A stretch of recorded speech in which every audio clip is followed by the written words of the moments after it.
నమస్తే సార్. నమస్కారం అండి.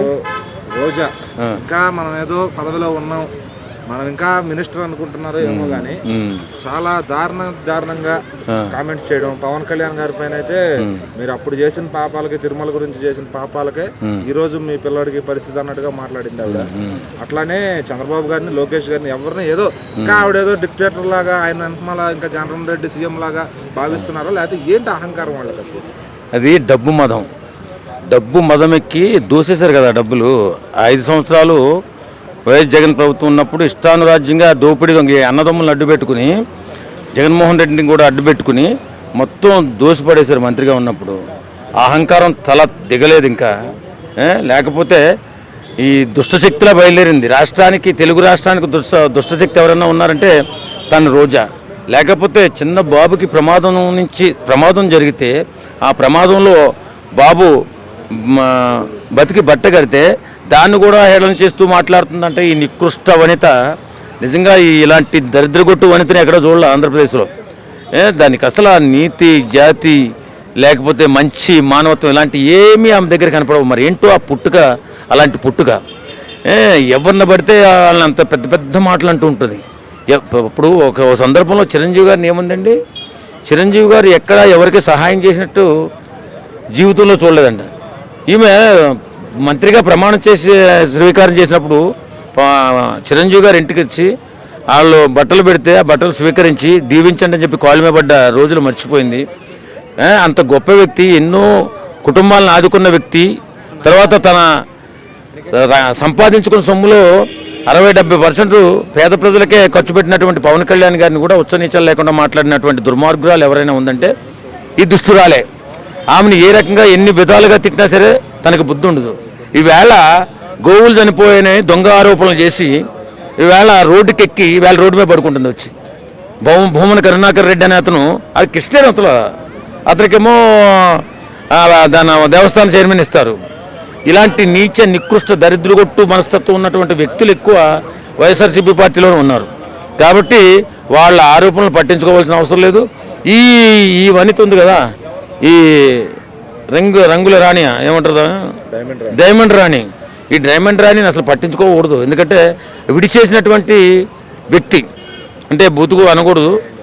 సమాజంలో ఇప్పుడు మనం ఏం చేస్తాం, ఒక తాడిపెద్దని దేవుడికి మొక్కుకుని ఎలా అయితే వదిలేస్తే చెట్లంటే పుట్లంటే తిరిగి బతుకుతూ ఉంటుందో అలాగే విడిచేసినటువంటి మనిషి అన్నమాట. ఈమె ఇష్టానితం ఎవరి మీద పడితే వాళ్ళ మీద పడిపోతుంది, ఎవరిని పడితే వాళ్ళని అంత పెద్ద పెద్ద మాటలంటుంది.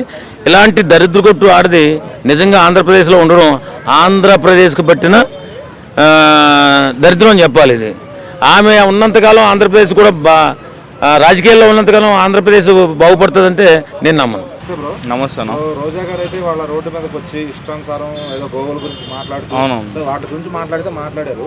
అదాకా పక్కకు వచ్చి పవన్ కళ్యాణ్ గారు చేసిన పాపాలకే, ఆ తిరుమలలో చేసిన పాపాలకే వాళ్ళ బిడ్డకి పరిస్థితి వచ్చింది. సో ఇన్ని మాటలు మాట్లాడుతూ అంటే అసలు అవసరమా పవన్ కళ్యాణ్ గారి పైన కానీ, చంద్రబాబు గారి పైన కానీ ఇంకా వాళ్ళు ఏదో పదవిలో ఉన్నామనుకునే అహంకారంతో ఉన్నారా అన్న?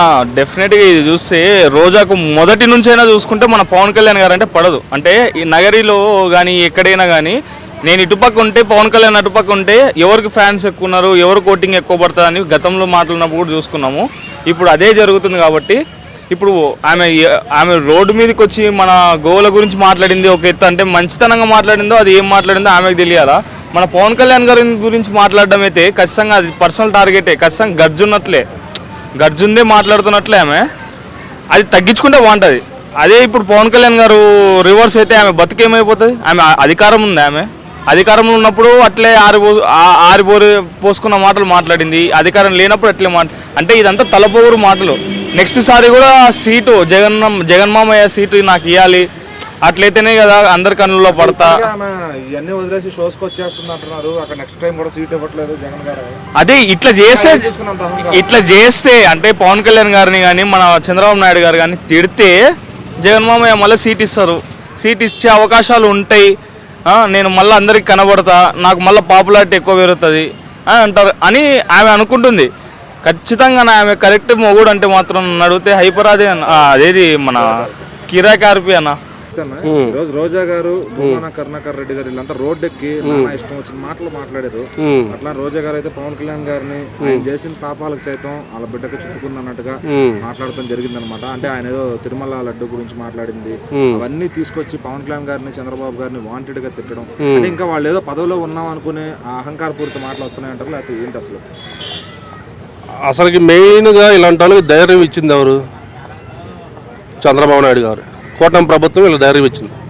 గత 5 సంవత్సరాలు వాళ్ళు ఆ రకంగా ఇష్టానుసారంగా వీళ్ళ మీద దాడులు చేసి బూతులు తిట్టి అసెంబ్లీ సాక్షిగా వీళ్ళని అవమానించి వీళ్ళ కార్యకర్తలను ఇబ్బంది పెడితే ఇప్పుడు గవర్నమెంట్ వచ్చి 10 నెలల సంవత్సరం కావస్తుంది. అయినా అక్కడ వీళ్ళు ఇంకా మాట్లాడుతున్నారు, వీళ్ళు నోరు నిలుస్తుందంటే ఆ తప్పు ఎవరిది? కూటమి ప్రభుత్వంది. అంటే వీళ్ళు మమ్మల్ని ఏం చేయలేరు, మేము ఏదైనా మాట్లాడతాము. ఇప్పుడు గతంలో జగన్మోహన్ రెడ్డి టీడీపీ వాళ్ళు ఎవరైనా మాట్లాడితే వాళ్ళ మీద దాడులు చేయడం, లేకపోతే కేసులు పెట్టి లోపలేయడం, భయపడేటట్టు చేశాడు 5 సంవత్సరాలు, ఎవడు బయటకు రాకుండా. మరి అది వీళ్ళు ఎందుకు చేయలేకపోతున్నారు? ఎవరన్నా ఈ ఓపిక బట్టలేని సొంత పార్టీ కార్యకర్త ఎవరన్నా ఏదన్నా మాట్లాడితే సొంత పార్టీ కార్యకర్తను తీసుకుని లోపల వేస్తున్నారు. కానీ అవతల వాళ్ళ మీద ఏది? ఇప్పుడు మొన్న ఈ కిరణ్ అనే అతను సరే తప్పు చేశాడు, లోపలేశారు. ఇప్పుడు గవర్నమెంట్లో మరి వాళ్ళు ఆ రకంగా తిట్టారు కదా, వాళ్ళ మీద ఇంతవరకు యాక్షన్ లేదుగా.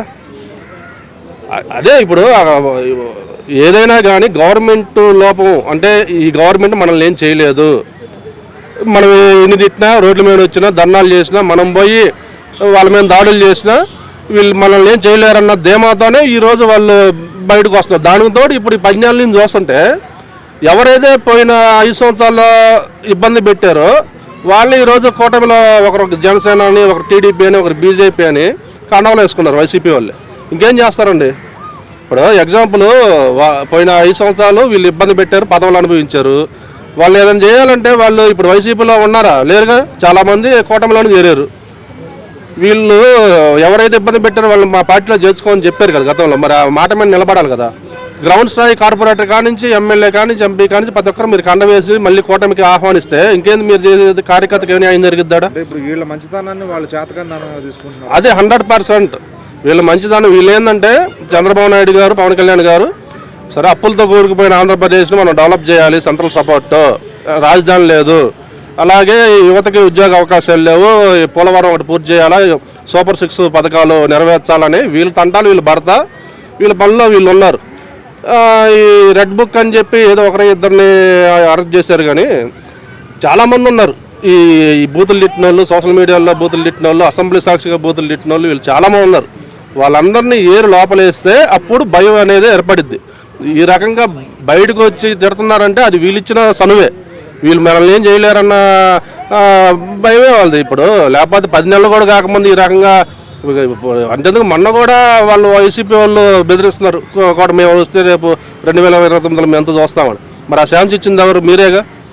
ఇకనైనా చంద్రబాబు నాయుడు గారు ఒకవైపు మీరు అభివృద్ధి చేయండి, సంక్షేమాలు ఏమైనా తప్పలేదు. ఎవరైతే గత 5 సంవత్సరాలు ఇబ్బంది పెట్టారో వాళ్ళ మీద కూడా మీరు చర్యలు